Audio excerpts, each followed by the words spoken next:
initially the piston is at bottom dead center having volume V1 and correspondingly with the atmospheric pressure P1. So there is a point 1.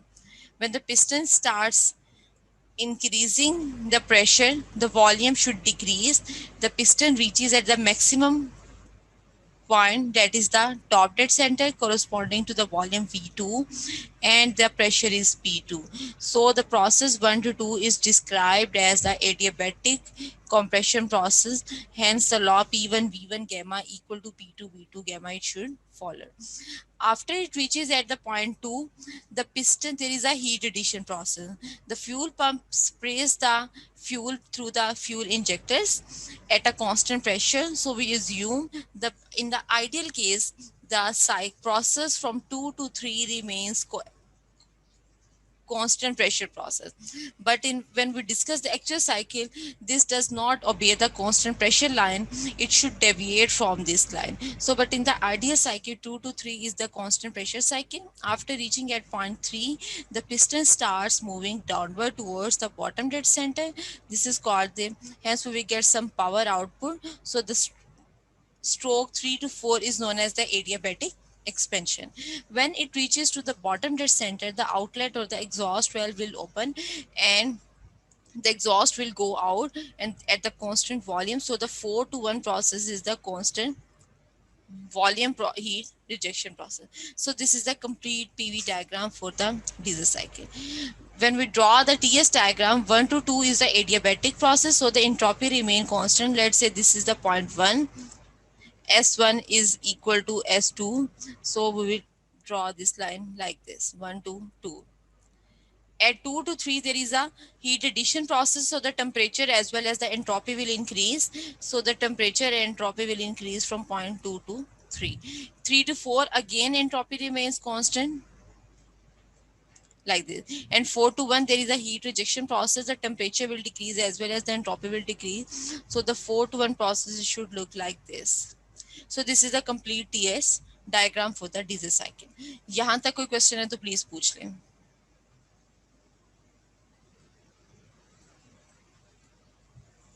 Class यहाँ तक clear है सबको? जी miss. Yes miss. ये ma'am बाकी petrol की है, petrol की डायग्राम है या यू पे मैंने क्या लिखा है? Yes clear. अच्छा, अब सबसे पहले हम इसकी कंप्रेशन रेशियो लिख लेते हैं. So the compression ratio will be total volume over the clearance volume. Total volume यहाँ पे क्या होगा, इस V1 और क्लियरेंस वॉल्यूम क्या, that is the V2. So the compression ratio will be equal to V1 over V2. अब V1 किसके equal है? V4 के. कांस्टेंट वॉल्यूम में तो V1 इक्वल आ जाएगा V4 के. अच्छा, अब यहाँ पे डीजल इंजन में एक और हम रेशियो डिफाइन करते हैं, that is called the cut off ratio. Cut off ratio, it is the ratio of the volumes. हमारे पास ये जो 2 से लेके 3 तक पॉइंट है, यहाँ पे हम वॉल्यूम्स की रेशियो डिफाइन करते हैं. So it is the volume of the combustion chamber, volume of at the end of fuel injection, at end of fuel injection, ratio of the volume of combustion chamber at start of fuel injection. अब V3, that is the volume of the combustion chamber at the end, and V2 वो volume है जहाँ पे fuel injection जो है वो start हुई. So the ratio will B क्या आ जाएगा, V3 ओवर V2, और इसको डिनोट करते हैं बीटा के साथ. अच्छा, ये तो हमने एक मैथमेटिकल फॉर्मूला लिख लिया कि हम कट ऑफ रेशियो को डिफाइन करते हैं, लेकिन अगर हम इसकी फिजिकल सिग्निफिकेंस देखें, कट ऑफ रेशियो बेसिकली क्या बताती है कि इग्निशन या फिर जो कंबस्टन का प्रोसेस है वो किस पॉइंट के ऊपर जाके स्टॉप हो रहा है. लेट्स से अगर इसी डायग्राम के ऊपर मैं 2 पॉइंट यहाँ पे ड्रॉ करती हूँ, एक मेरे पास 3 डैश पॉइंट है और एक मैंने ये पॉइंट ले लिया 3 डबल डैश. अगर तो कंबस्टन जो है मैं कहती हूँ 3 डैश के ऊपर जाके स्टॉप हुई है। हमने वॉल्यूम यहाँ से 3 डैश के ऊपर लेके गए, 4 पॉइंट हमारा फिक्स है। अब देखें 3 डैश टू 4 जो लेंथ है एक्सपेंशन स्ट्रोक की वो रिड्यूस हो गई है एज कम्पेयर टू 3 to 4।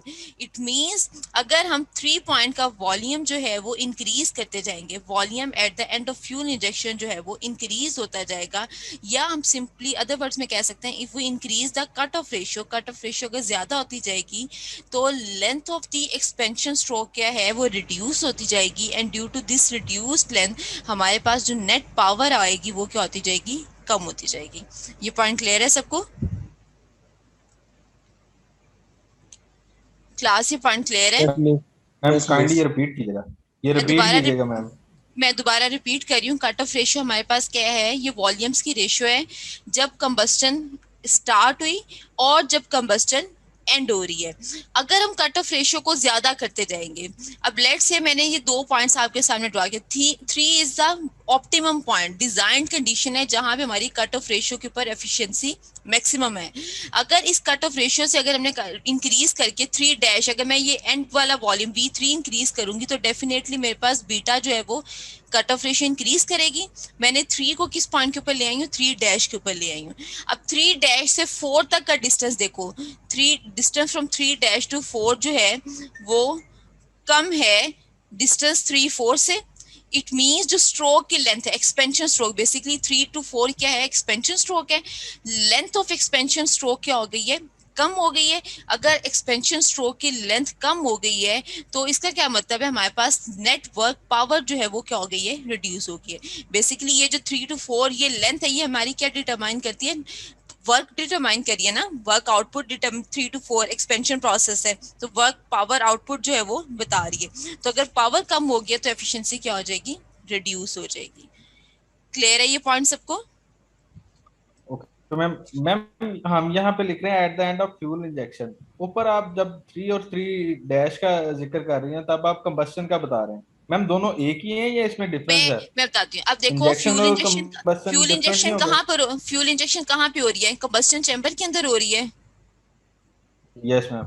मैंने इसलिए यहाँ पे लिखा है volume of combustion chamber at the end of fuel injection to the volume of combustion chamber at the start of the fuel injection. Okay ma'am. Clear है ये पॉइंट अब? Ma'am मुझे कंफ्यूजन सी हो रही है थोड़ी सी। हाँ, क्या कंफ्यूजन है ये दोबारा पूछे। मैम इंजेक्शन जब हमारी स्टार्ट इंजेक्शन होती है वो तो जस्ट एक मिली सेकंड के लिए ऐसे स्पार्क उसने नैनो इंजेक्ट करना सेकेंड, और बंद हो जाना नैनो इंजेक्टर। सेकेंड्स, ठीक है जी। नैनो जी सेकेंड्स के लिए। नैनो बिल्कुल सेकंड्स में बिल्कुल वो होते हैं। बिल्कुल और वो एक मिस्ट सी बनती है जस्ट, बिल्कुल। उसमें ये सारे का सारा प्रोसेस अगर जब हम इंजेक्शन लिखते हैं तो वो हम्म, सारे का सारा प्रोसेस उसी में हो जाएगा। ये पिस्टन की मूवमेंट से रिलेट करता है या पंप की इंजेक्शन से नहीं, रिलेट कर रहा है? ये बेसिकली हमारे पास 2 पॉइंट के ऊपर मैं बता रही ये हूँ। अब इसको ये पॉइंट सुनिएगा, 2 पॉइंट के ऊपर पीवी पिस्टन पीवी कहाँ। मैम जो ड्रॉ करेंगे ना, जो पीवी बिल्कुल ड्रॉ कर रहे हैं वो तो हम कर रहे हैं पिस्टन के हिसाब से, पिस्टन और पिस्टन सिलेंडर के के हिसाब वॉल्यूम से, के हिसाब से बिल्कुल बेसिकली। बिल्कुल बिल्कुल। तो अब ये इसमें देखें मैम टू फिर पॉइंट इसको के हम ऊपर। हाँ हाँ, कंबस्टन चैम्बर का नहीं लिखेंगे? तो मैंने कंबस्टन चैम्बर का ही लिखा है बेटा, ओके सीसी। मैम। मैंने ये सीसी, ये देखें कंबस्टन ओके चैम्बर ही लिखा है। C C. CC stand for combustion chamber. Okay ma'am. वो मैंने इसको शॉर्ट करके लिख दिया था, CC stand for the combustion chamber. Clear है अब ये पॉइंट? Yes ma'am. अच्छा अब देखें, और अगर हम अब कट ऑफ रेशियो को डिक्रीज करके मैं 3 डबल डैश के ऊपर, मैं जो फाइनल वॉल्यूम है मैं कह रही हूँ इंस्टेड ऑफ 3 वो 3 डबल डैश के ऊपर है। अब इसका क्या मतलब हुआ कि पिस्टन जो है अभी फ्यूल इंजेक्शन स्प्रे होना था, पिस्टन जो है उसने क्या किया, डाउनवर्ड मूव करना शुरू कर दिया। डाउनवर्ड मूव करना शुरू कर दिया, आल तो लेंथ ऑफ एक्सपेंशन स्ट्रोक तो इंक्रीज होगी, बट ओवरऑल हमारे पास वहां पे क्या रह जाएगा, अनबर्न फ्यूल रह जाएगा। फ्यूल जो है वो प्रॉपरली बर्न नहीं होगा। प्रॉपर बर्निंग या प्रॉपर कंबस्टन की वजह से वहां पे जो पावर हमारे पास एट द एंड प्रोड्यूस होगी वो प्रॉपर यहाँ पे या अनबर्न्ड हाइड्रोकार्बन्स रह जाएंगे। हम पावर से इसको रिलेट नहीं करते, हम कहते हैं वहां पे अनबर्न्ड हाइड्रोकार्बन्स रह जाएंगे, जिसकी वजह से जो स्मोक है वो ज्यादा प्रोड्यूस होगा। तो इस वजह से हमारे पास एक ऑप्टिमम डिजाइन होता है, जिस तरह एक optimum cut off ratio design करते हैं, इसी तरह एक ऑप्टिमम वैल्यू जो है वो बीटा की भी डिजाइन करते हैं, depending upon the requirement of the engine. जो हमारे पास जैसे 1000 सीसी है, 600, जितने भी सीसी इंजन है उसके अकॉर्डिंगली इसका वॉल्यूम जो है उसको हम डिजाइन करते हैं। तो ये हमारे पास दो रेशियोज आती हैं, कंप्रेशन रेशियो और the end the cut off ratio. अच्छा, अब हम इसका वर्क डन कैलकुलेट करना है। नेट वर्क डन सबसे पहले प्रोसेस 1 से 2 के ऊपर आ जाए। प्रोसेस 1 to 2 क्या है? That is the adiabatic compression. So P1 V1 gamma is equal to P2 V2 gamma. Again same वही प्रोसेस जो हमने लास्ट टाइम पेट्रोल के लिए किया था, PV is equal to MRT and P is equal to MRT divided by V. We are assuming mass of the fuel, mass of air, sorry, 1 kilogram. तो यहाँ से मेरे पास जो T2 आ जाएगा, मैं इसको दोबारा नहीं करी, T1 RV gamma -1। Simply pressure की वैल्यू जो है मैंने इस इक्वेशन नंबर 1 में पुट कर दी है। अच्छा, अब क्योंकि प्रोसेस 1 to 2 क्या है, there is a adiabatic compression, so we have to do some work on the system. और अगर हम सिस्टम पे वर्क करते हैं तो वर्क क्या होता है? नेगेटिव होता है। तो यहाँ से W की वैल्यू क्या आ जाएगी? Work should be negative. और इसकी जो वर्क डन होगा ऑन द सिस्टम किसके इक्वल आ जाएगा हमारे पास? P2 V2 minus P1 V1 divided by gamma -1। तो ये वर्क डन आ जाएगा फॉर प्रोसेस 1 to 2। अच्छा, अब moving toward the next process that is 2 to 3। 2 to 3 क्या है? This there is a heat addition, constant pressure,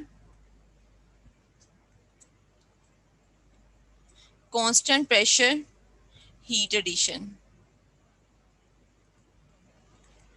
अब प्रेशर अगर constant हो तो volume and temperature both are directly proportional to each other.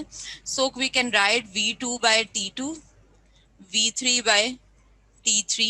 हमें T3 यहाँ से चाहिए, तो T3 will be equal to V3 by V2 into T2। अब यहाँ से देखें V3 by V2 किसके इक्वल है? बीटा। और T2 की वैल्यू यहाँ पुट कर दें, T1 RV गैमा -1 और V3 by V2 किसके इक्वल आ जाएगा? B2 बीटा के। तो ये हमने T3 की वैल्यू जो है वो यहाँ से फाइंड आउट कर ली। अब कांस्टेंट प्रेशर हीट एडिशन है, heat is added into the system है। सो Q 2 to 3 क्या होगा? It will be positive. M dot किसके ऊपर हो रही है? कांस्टेंट प्रेशर के ऊपर। M डॉट CP हमारे पास किस टेम्परेचर से? T3 से लेके T2 तक हमारे पास जो है वो हीट एडिशन का प्रोसेस है। So we can write T3 minus T2। तो ये क्या आ जाएगा? हीट एडिशन प्रोसेस आ जाएगा। And Q 2 to 3 will be positive. 3 to 4 process के ऊपर आ जाए। Adiabatic expansion of gases, adiabatic expansion of gases. So P3 V3 gamma is equal to P4 V4 gamma। अब हमारे पास T3 भी आ गया है, T2 भी है। अब हमें क्या रिक्वायर्ड है? T4 हमने कैलकुलेट करना है। तो यहाँ से अगेन PV पुट कर दें MRT। तो यहाँ से क्या आ जाएगा? T4 मेरे पास किसके इक्वल आ जाएगा? It will be equal to T3 V3 by V4 gamma -1।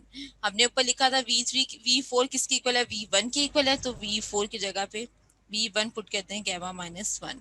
अच्छा, इसको फर्दर सिंप्लीफाई करें V3 ओवर V4 को, V3 ओवर V4 और V3 ओवर V1। इस इक्वेशन को अगर हम मल्टीप्लाई एंड डिवाइड कर दें बाय V2 के साथ, V2 बाय V2। अब देखें V3 बाय V2 किसके इक्वल आ गया? बीटा के। एंड V1 बाय V2 किसके इक्वल आ गया? RV के। तो V3 ओवर V4 की वैल्यू मेरे पास किसके इक्वल आ जाएगी? That will be equal to beta over RV। Values put कर दें। T3 किसके इक्वल है? T1 RV gamma -1 into beta, T1 R V gamma minus 1 into beta, V3 अगर V4 की वैल्यू पुट करते हैं, beta over R V gamma minus 1 gamma minus 1, R V से cancel हो जाएगा, बीटा एक पावर माइनस बीटा के साथ कैंसिल, तो रिमेनिंग T4 मेरे पास किसके इक्वल आ जाएगा, it will be equal to T1 beta power gamma. अब 2 to 3 to 4 क्या है, adiabatic expansion, work is done by the system, तो 3 to 4 जो वर्क डन आएगा it will be positive, so work done 3 to 4 positive work done होगा क्योंकि expansion का process है, तो मेरे पास यहाँ से वर्क डन की वैल्यू क्या आ जाएगी, P3 minus P4 V4 gamma minus 1। 4 to 1 process के ऊपर आ जाए, कांस्टेंट वॉल्यूम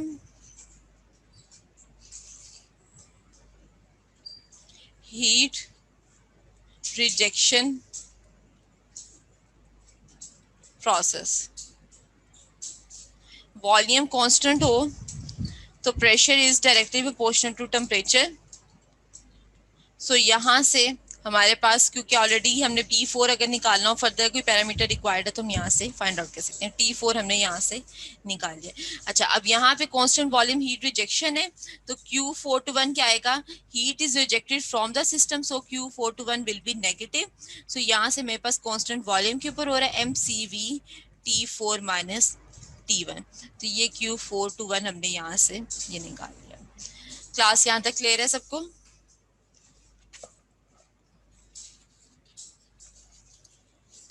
यहाँ तक क्लियर है यस मैम। सबको? Yes ma'am.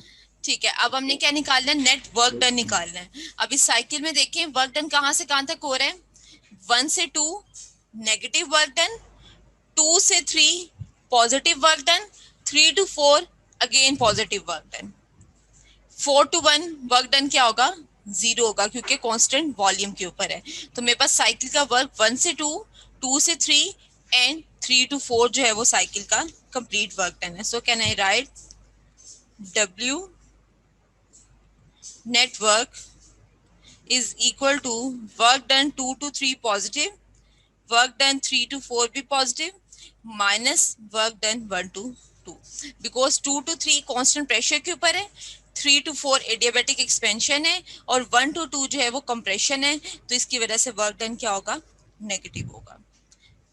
तो यहाँ वैल्यूज पुट कर दें, 2 to 3 हमने निकाली थी, प्रेशर कांस्टेंट है P2, तो वॉल्यूम क्या आ जाएगा, change in volume from V3 minus V2, 3 to 4 हमने निकाली है P3 V3 minus P4 V4 gamma minus 1 minus P2 V2 minus P1 V1 divided by gamma minus 1।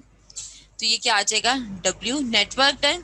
इसको फर्दर अगर हम सिंप्लीफाई कर लें, MR की फॉर्म में लिखें तो PV is equal to MR, तो MR T3 minus T2 plus यहाँ से गैमा माइनस 1 कॉमन ले लें, ऊपर से MR भी कॉमन ले लें, तो अंदर क्या रह जाएगा मेरे पास, T3 minus T4 minus T2 minus T1. So this is the net work done in terms of MR and this is the net work done in terms of PV. We also know that W जो होता है work done की एक और हम calculation कर सकते हैं, W इज क्योंकि साइक्लिक प्रोसेस है, डेल्टा U किसके इक्वल आ जाएगा, 0, तो वर्क डन किसके इक्वल आ जाएगा, it will be equal to delta Q absorbed minus Q rejected. Q absorb कहाँ से कहाँ तक हुई है, 2 to 3 minus Q4 to 1। Value put करते हैं, 2 to 3 हमने निकाली थी MCP T3 माइनस T2 और 4 to 1 MCV T4 minus T1। So this is also the work done. तो आप इनमें से कोई भी फॉर्मूला यूज करके वर्क डन जो है वो कैलकुलेट कर सकते हैं। यहाँ तक क्लियर है सबको?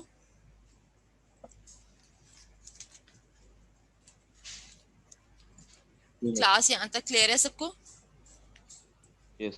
Yes, ma'am. Lastly, we have to calculate Yes, the efficiency.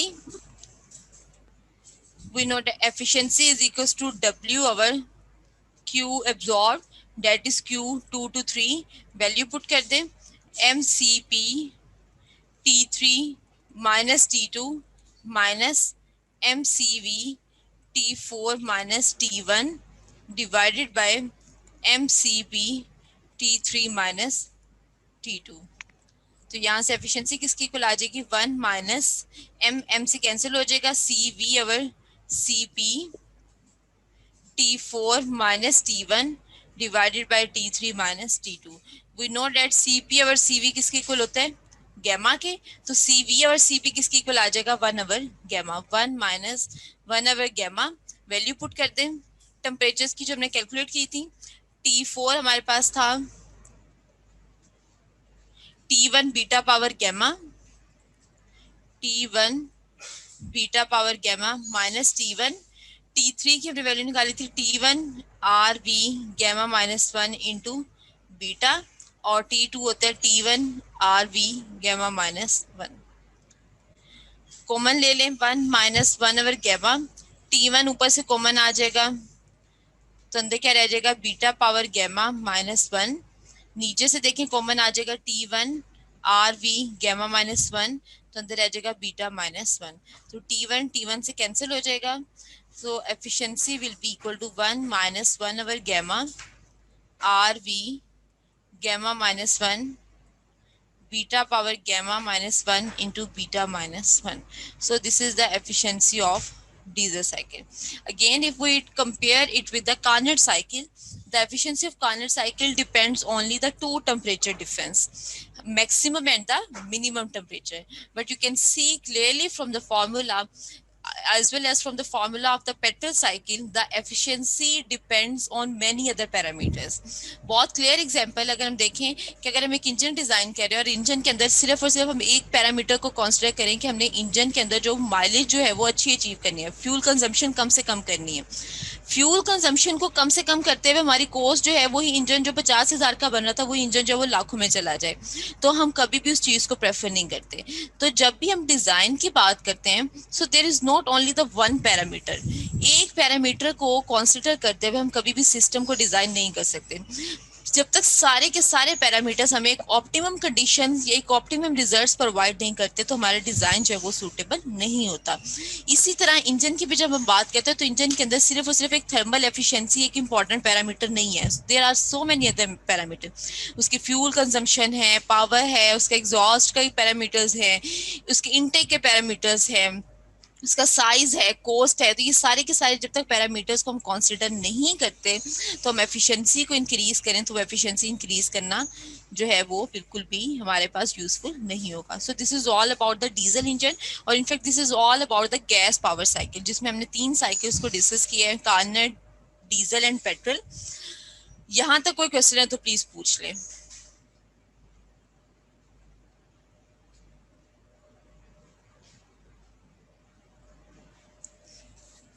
Class यहाँ सबको क्लियर है? जी मीन्स क्लियर है।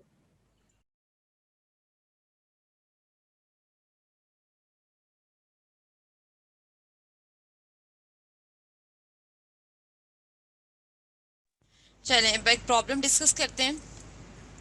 अच्छा, ये जो था अभी तक हम डिस्कस कर रहे हैं रेनॉल्ड्स जोल का चैप्टर नंबर 13 है, उसमें से आप लोगों ने Carnot cycle, constant volume cycle, diesel cycle, ये तीनों साइकिल्स हमने डिस्कस किए हैं। इन्हीं से रिलेटेड जो है वो न्यूमेरिकल्स है। न्यूमेरिकल अगर आप एक टॉपिक के न्यूमेरिकल कर लेते हो तो बाकी न्यूमेरिकल सिमिलर हैं। आज जो मैं आप लोगों को पेट्रोल साइकिल के न्यूमेरिकल करवा देती हूँ, नेक्स्ट क्लास में इंशाल्लाह हम डीजल साइकिल के न्यूमेरिकल कर लेंगे। और उससे नेक्स्ट बात बताइएगा, जी जो आपने असाइनमेंट दी थी उसमें जो साइकिल्स आपने पूछे हैं वो भी फिर हम यही मेंशन करेंगे ना जो हमने किए हैं? बिल्कुल, उसमें आपके पास पावर साइकिल्स के अंदर हमारे पास रैंक और भी साइकिल्स आ जाते हैं। हमने तो यहाँ पे स्पेसिफिकली थर्मो के रिस्पेक्ट से बहुत स्पेसिफिकली 3 साइकिल्स डिस्कस किए हैं ना। अगर तो आप उसके अंदर जनरली आपको आप देखें, गूगल करके देखें, आपको जितने पावर साइकिल्स मिलते हैं आप उनके नाम मेंशन करते हैं और उनके PV and TS diagrams draw करते हैं बस।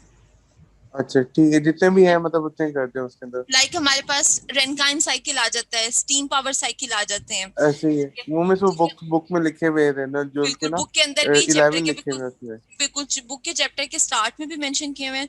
तो आप चाहे वहां से एक बार आप लोगों के माइंड से मतलब सामने से गुजर जाए कि ये साइकिल्स होते हैं, पावर साइकिल्स। जब आगे आप देख पढ़ें तो आपको थोड़ा सा एक नो हाउ हो कि ये साइकिल्स जो हैं उनकी इस तरह की पीवी और टीएस डायग्राम्स होती हैं। ठीक हो गया बस। तो पर्पस ये था असाइनमेंट देने का। चलें एक ठीक हो प्रॉब्लम गया। डिस्कस करते हैं। This is also from the Rainer Joyal. Statement देख लें।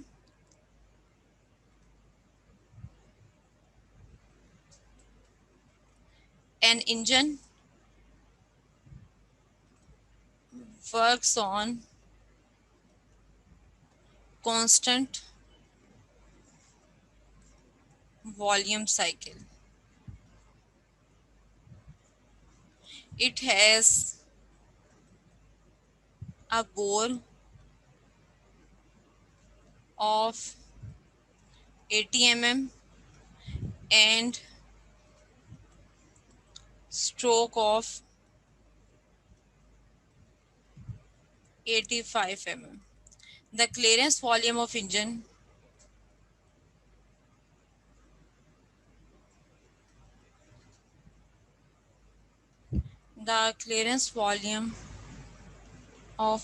is 0.06 liters. The actual thermal efficiency is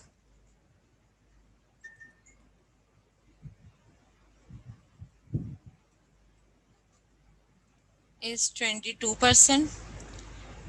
Calculate the relative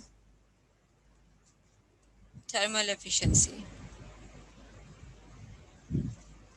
Take omega equal to 1.4. अच्छा, सबसे पहले ये देख लें हमारे पास यही साइकिल यहाँ पे कांस्टेंट वॉल्यूम साइकिल की जगह पे डीजल साइकिल हो सकता है। तो हमारे पास फर्स्ट मॉडिफिकेशन इस न्यूमेरिकल के अंदर ये हो सकती है। आगे आगे मैं आपको बताती हूँ किसी न्यूमेरिकल को हम किस तरह डिफरेंट पर्सपेक्टिव से चेंज करके आपके पास आ सकता है। अच्छा, जो भी आपके पास प्रॉब्लम आएगा पावर साइकिल से related, first you have to draw the PV और द टीएस डायग्राम। जो बेस्ट सूटेबल डायग्राम है जहां से आप मैक्सिमम इंफॉर्मेशन रिक्वायर कर सकते हो, आप लोगों ने वो डायग्राम ड्रॉ कर लेनी है। लेट्स से मुझे इस प्रॉब्लम के अंदर क्योंकि मेरे पास already bore and stroke given है, तो मुझे क्या रिक्वायर्ड है, एफिशिएंसी।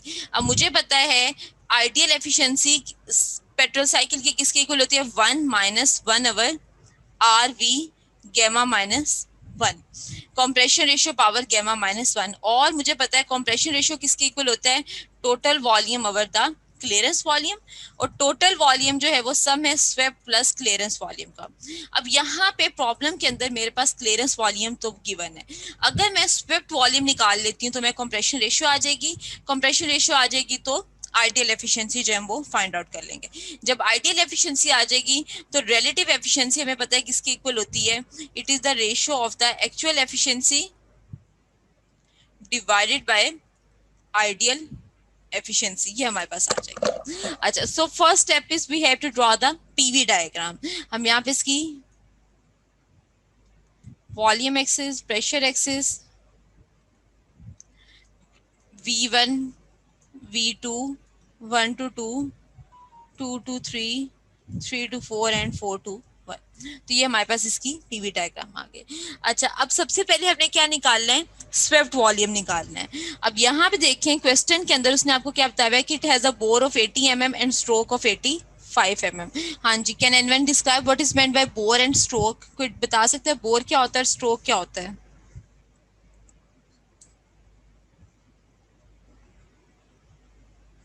हाँ जी क्लास, बोर एंड स्ट्रोक का और मैम स्ट्रोक तो साइकिल होता है।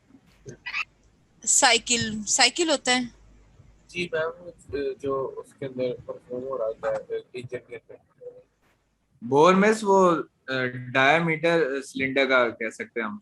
Cylinder diameter, that is the bore. And what is the stroke? Miss length हो जाएगी। स्ट्रोक की मिस उसकी लेंथ हो मिस जाएगी। वो जिसमें मिस वो पिस्टन जो डिस्टेंस होता है जिसमें पिस्टन अप डाउन मूव कर सके। ठीक है, it is the upper dead distance from, centre से लोअर डेड सेंटर तक बिल्कुल, होता है। अपर डेड सेंटर से लोअर डेड सेंटर या लोअर डेड सेंटर से अपर डेड सेंटर तक का जो डिस्टेंस है, दिस इज कॉल्ड द, हमारे पास वो क्या आ जाता है, स्ट्रोक आ जाता है। अच्छा, अब यहाँ पे देखें, फर्स्ट जो आपके पास गिवन है स्वेप्ट वॉल्यूम, आप लोगों ने कैलकुलेट करना है। अब स्वेप्ट वॉल्यूम हम किस तरह कैलकुलेट करते हैं, क्योंकि इंजन जो है वो सिलेंड्रिकल इन शेप है, तो हमें पता है सिलेंडर का वॉल्यूम किसके इक्वल होता है। अच्छा, स्वेप्ट वॉल्यूम को स्ट्रोक वॉल्यूम भी कहते हैं, डिस्प्लेसमेंट वॉल्यूम भी कहते हैं। तीन डिफरेंट नाम गिवन होंगे, स्वेप्ट, स्ट्रोक के नाम से भी आ सकता है, और ये डिस्प्लेसमेंट के नाम से भी आ सकता है। तो आप लोगों के पास अगर कोई भी नाम मेंशन हो तो इट मींस हमारे पास ये स्वेप्ट, स्ट्रोक या डिस्प्लेसमेंट वॉल्यूम और ऑल द सेम। सिलेंड्रिकल है तो हमें पता है सिलेंड्रिकल का वॉल्यूम π/4 डायमीटर का स्क्वायर इनटू लेंथ। अब d क्या है, बोर है, और लेंथ क्या है, that is the stroke 85 mm। अच्छा, इसी प्रॉब्लम के अंदर लेट्स से वो आपको कह देता है कि an engine works on a constant volume cycle, engine has 4 cylinder. अगर यहाँ पे वो नंबर ऑफ सिलेंडर्स बता दे तो आपने इसको मल्टीप्लाई कर देना है नंबर ऑफ सिलेंडर्स के साथ। इसी तरह अगर वो कहते हैं engine has a 4 cylinder and A 4 stroke engine, also multiply with the number of strokes. तो आपके पास ये एडिशनल डाटा अगर गिवन होगा तो स्वेप्ट वॉल्यूम क्या हो जाएगा, it is multiply by the number of cylinders multiply by the number of stroke, then it will be the total volume. इस केस में यहाँ पे उसने नंबर ऑफ सिलेंडर्स और नंबर ऑफ स्ट्रोक्स नहीं बताए, तो ये हम इग्नोर कर देंगे। तो हमारे पास रिमेनिंग वॉल्यूम क्या आ जाएगा, π/4, बोर कितना है 80 का स्क्वायर, और स्ट्रोक कितना है 85 mm। So this will be the swept volume. Class ये पॉइंट क्लियर है? जी मिस। तो आपके पास इस तरह ये देखें, एक वही प्रॉब्लम जो बुक के अंदर गिवन है उसके अंदर सिर्फ मैंने मेंशन कर देना है कि it is a 2 stroke engine having a 2 cylinder. तो यहाँ पे आपके पास 2 मल्टीप्लाई बाय 2 जो है वो एडिशनल डाटा आ जाएगा, तो स्वेप्ट वॉल्यूम जो है वो चेंज हो जाएगा, तो पूरा का पूरा प्रॉब्लम जो है उसके अकॉर्डिंगली चेंज हो जाएगा। चलो, तो यहाँ से जब मैं स्वेप्ट वॉल्यूम निकालती हूँ तो जो वैल्यू आती है हमारे पास, it will be equal to 487,257 millimetre cube. Clearance volume को भी चेंज कर लें मिलीमीटर में तो वो आ जाता है 60,000 मिलीमीटर क्यूब। कंप्रेशन रेशियो निकाल लें, RV किसके इक्वल आ जाएगा, 487,257 प्लस 60,000 डिवाइडेड बाय 60,000। तो यहाँ से जो कंप्रेशन रेशियो आती है it will be equal to 8.12 RV आ जाती है। कंप्रेशन रेशियो आ गई तो अब हम एफिशिएंसी निकाल लेते हैं, ओमेगा 1 माइनस 1 ओवर 8.12 1.4 माइनस 1। तो एफिशिएंसी मेरे पास जो आइडियल एफिशिएंसी आ गई equal to 56.3%। This is the ideal efficiency. Next we have to calculate the relative efficiency।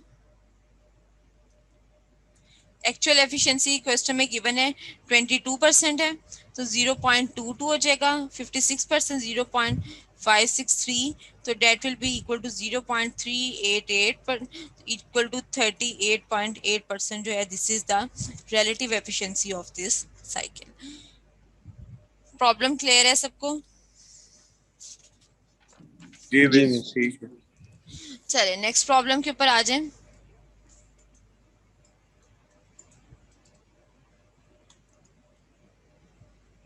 अच्छा, अब नेक्स्ट प्रॉब्लम देखिए हमारे पास क्या गिवन है। वो कहता है 1 kg of air is taken through a constant volume cycle. Mass of air कितना है, 1 kg। साइकिल कौन सा है, कांस्टेंट वॉल्यूम साइकिल है। At the commencement of adiabatic compression pressure and temperature are 103 kilo newton पर metre square and 100 degree Celsius. अच्छा, हमने जैसे ही हमें यहाँ पे देखा कांस्टेंट वॉल्यूम साइकिल है तो मैंने उसका साइकिल ड्रॉ कर दिया। ये मेरे पास 1 से 2 2 3 4 ये पूरा हमने साइकिल ड्रॉ कर दिया।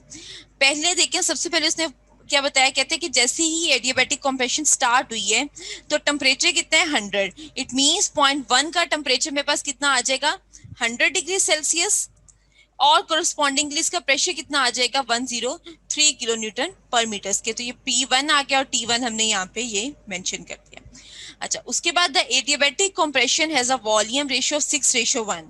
कंप्रेशन रेशियो कितनी है, किसकी इक्वल आएगी, V1/V2, वो किसके इक्वल आ जाएगी, 6:1 की इक्वल आ जाएगी। और हमें पता है V1 किसके इक्वल है, V4 की इक्वल है, V2 किसके इक्वल है, V3 की इक्वल है।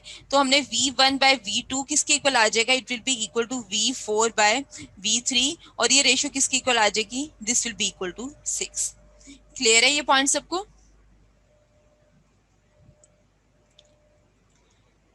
क्लास ये पॉइंट क्लियर है सबको?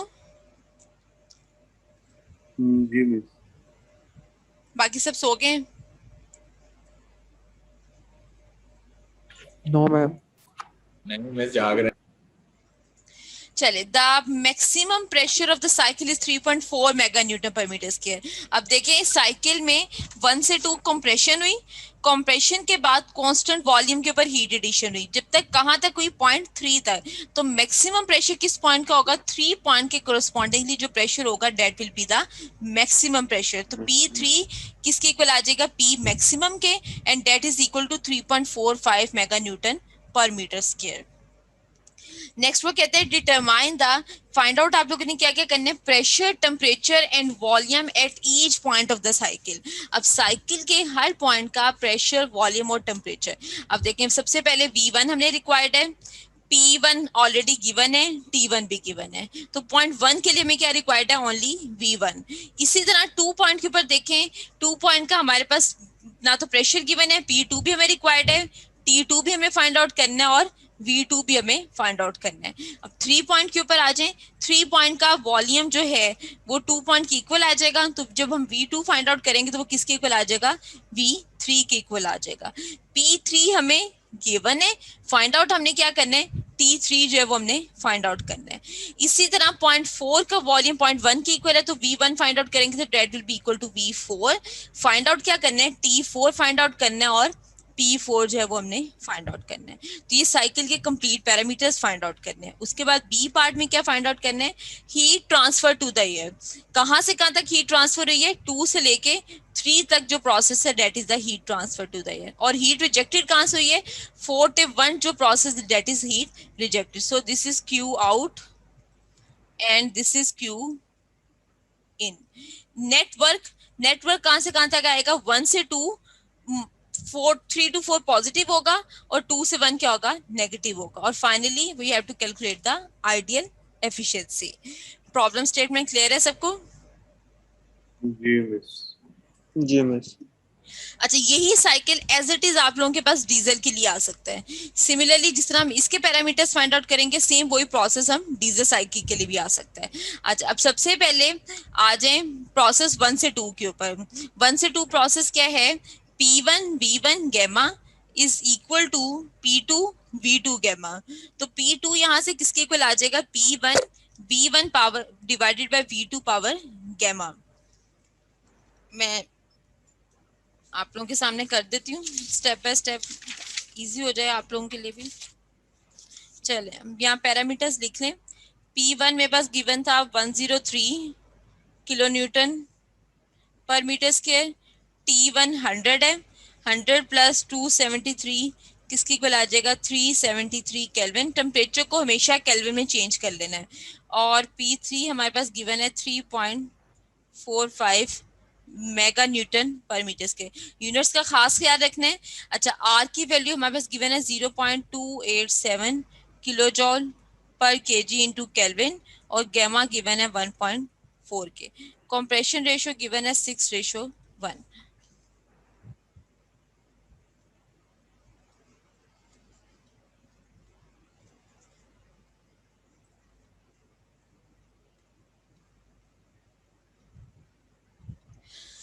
चलें सबसे पहले प्रोसेस 1 से 2 के ऊपर आ जाए।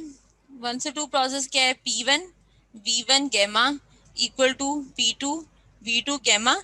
P1 है, V1 अगर V2 की रेशियो भी गिवन है, तो अननोन क्या है, ओनली P2। तो यहाँ से P2 की वैल्यू निकाल लें, किसकी इक्वल आ जाएगा, P1 V1 bye V2 whole power gamma. P1 की वैल्यू पुट कर दें 103 multiply by V1 bye V2 किसकी इक्वल है 6 पावर 1.4। तो यहाँ से जो P2 की मेरे पास वैल्यू आती है that will be equal to 12 63.8 kilo newton पर मीटर स्क्वायर। क्योंकि ये प्रेशर किलो में था, ये वॉल्यूम रेशियो है, हमारे पास कोई यूनिट नहीं होगा, तो जो इस P1 का यूनिट होगा वही किसका यूनिट आ जाएगा, P2 का यूनिट आ जाएगा। क्लियर है ये पॉइंट सबको? जी मिस। अच्छा, P2 हमने निकाल लिया। नेक्स्ट हमने क्या निकालना है, V1 निकालना है, इस पॉइंट का वॉल्यूम, क्योंकि इस पॉइंट का प्रेशर और टेम्परेचर हमें गिवन है। सो पॉइंट 1 की कंडीशंस हमें पता है, P1 V1 is equal to MR T1। तो यहाँ से V1 किसके इक्वल आ जाएगा, it will equal to MR T1 divided by P1। Put करते हैं वैल्यूज। M कितना है, 1 kg मैस है। R की वैल्यू कितनी है, 0.287 किलो जॉउल है। T1 कितना है, 373 केल्विन है। और P1 मेरे पास कितना है, 103।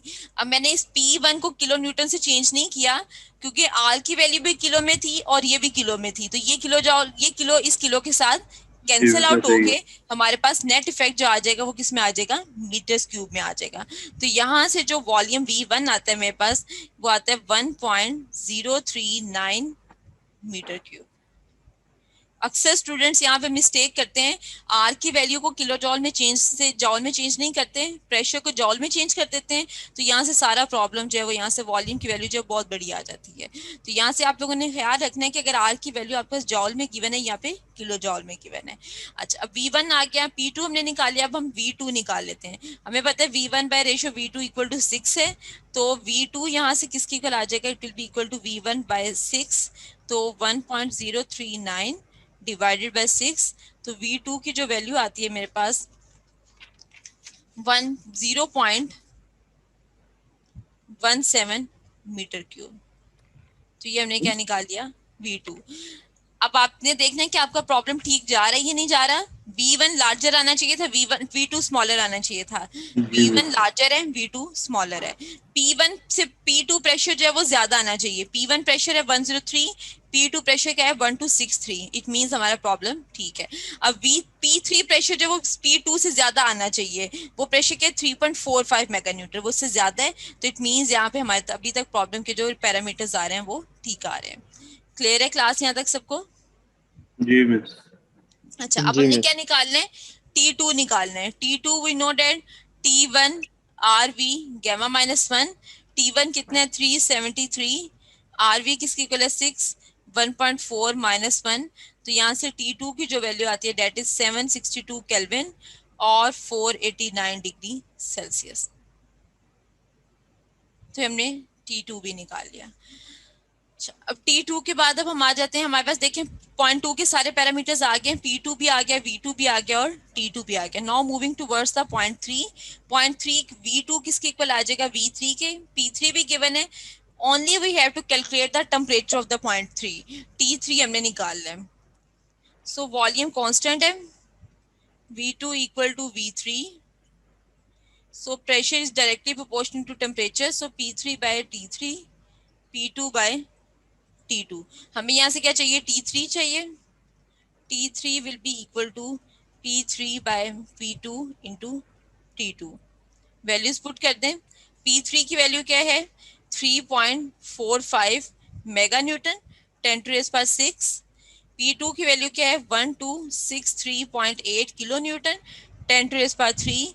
और T2 कितने केल्विन है, 762 केल्विन। तो यहाँ से T3 की जो वैल्यू आती है डेट इज 2080 केल्विन और 1807 डिग्री सेल्सियस। ये हमने T3 की वैल्यू भी जो है हमारे पास आ गई। T3 निकालिए। अब हमें पॉइंट 4 के पैरामीटर्स की तरफ आ जाना है। पॉइंट 4 के ऊपर process again P3 V3 gamma is equal to P4 V4 gamma। We know that V1 equal to V4 and V3 is equal to V2।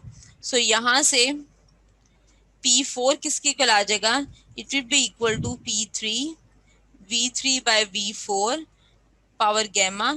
P3 values put कर दे, V1 bye V2 power gamma. तो यहाँ से P3 given है 3.45 10⁻⁶ और V1 bye V2 ratio 6 power 1.4। तो यहाँ से P4 की जो वैल्यू आती है डेट इज 281.2 किलो न्यूटन पर मीटर स्क्वायर। अब P4 देखें किससे ग्रेटर आना चाहिए, P1 से ग्रेटर आना चाहिए, but very slightly greater, but not equal to P2। तो अब देखें P1 103 था और P4 किसके इक्वल आ गया 281.2, क्योंकि एग्जॉस्ट हो रहा है तो इसकी वजह से हमारा टेम्परेचर का जो है एटमॉस्फेयर से ज्यादा होना चाहिए, P1 से ज्यादा होना चाहिए, but it should be lesser than P2। Clear है ये पॉइंट सबको? Yes miss. नेक्स्ट हमने क्या फाइंड आउट करना है, T4 निकालना है। सो द प्रोसेस 4 to 1 क्या है, अगेन कांस्टेंट वॉल्यूम प्रोसेस है। So we can write P4 by T4 is equal to P1 by T1। तो यहाँ से T4 निकाल लें, किसकी इक्वल आ जाएगा, P4 by P1 into T1। P4 अभी हमने निकाला है 281.2, P1 है 103, T1 है 373। तो यहाँ से T4 की जो वैल्यू आती है 1018 केल्विन, ये T4 आ गया। तो ये देखिए हमने सारे के सारे पैरामीटर्स जो हैं वो फाइंड आउट कर लिए। अब बी पार्ट के अंदर क्या फाइंड आउट करना था, heat absorb by the air. Heat MCV कहाँ से कहाँ तक हो रही है, T3 minus T2 Q223। Values put करते हैं। अब हमारे पास CV की वैल्यू नहीं है, हमें CV रिक्वायर्ड है। CV हमें पता है हम कैसे निकाल सकते हैं, we know that CP minus CV equal to R। R की वैल्यू है ना CP है ना CV है, एक फॉर्मूला CP और CV इक्वल टू गैमा। अब गैमा भी है और R भी है, हमें CV चाहिए। तो दो इक्वेशंस हैं, दो अननोन है, जब दोनों को सॉल्व करते हैं तो यहाँ से CV की वैल्यू आ जाती है in terms of R over gamma minus 1। R की वैल्यू है 0.287, गैमा है 1.4 माइनस 1। तो यहाँ से CV जो आता है मेरे पास 0.717 किलो जॉल पर केजी इंटू केल्विन आ जाता है।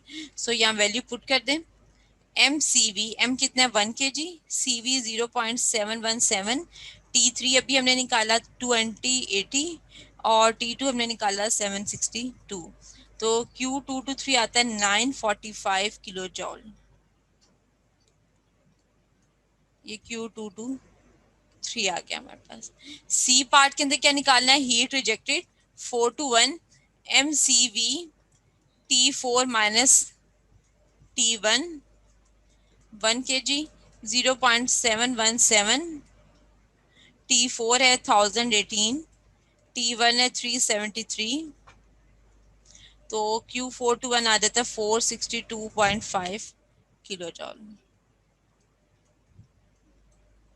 डी पार्ट में क्या निकालना है, net work. We know that W किसकी इक्वल आ जाएगा, Q223 माइनस Q421, 945 माइनस 462.5। तो यहाँ से ये आ जाएगा, it will be equal to 482.5 kilo joule. Work आ जाएगा। ई पार्ट के अंदर क्या निकालना है, efficiency W over Q223 482.5 divided by 945। तो यहाँ से एफिशिएंसी आ जाती है 51.1%। इसके अलावा आप एफिशिएंसी डायरेक्ट भी निकाल सकते हैं, omega is equal to 1 minus 1 over RV gamma minus 1 1 minus 1 over 6 power 1.4 minus 1। तो यहाँ से भी एफिशिएंसी क्या आ जाएगी 51.1%।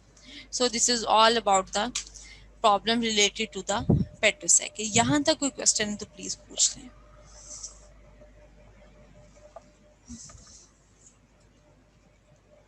क्लास यहाँ तक कोई क्वेश्चन है तो पूछ लें। क्वेश्चन तो नहीं है। क्लियर है सबको? यस। चलिए नेक्स्ट टाइम ये प्रॉब्लम्स कीजिएगा, कोई मसला हो तो उसमें डिस्कस कर लेंगे, अदरवाइज नेक्स्ट टाइम हम डीजल साइकिल से रिलेटेड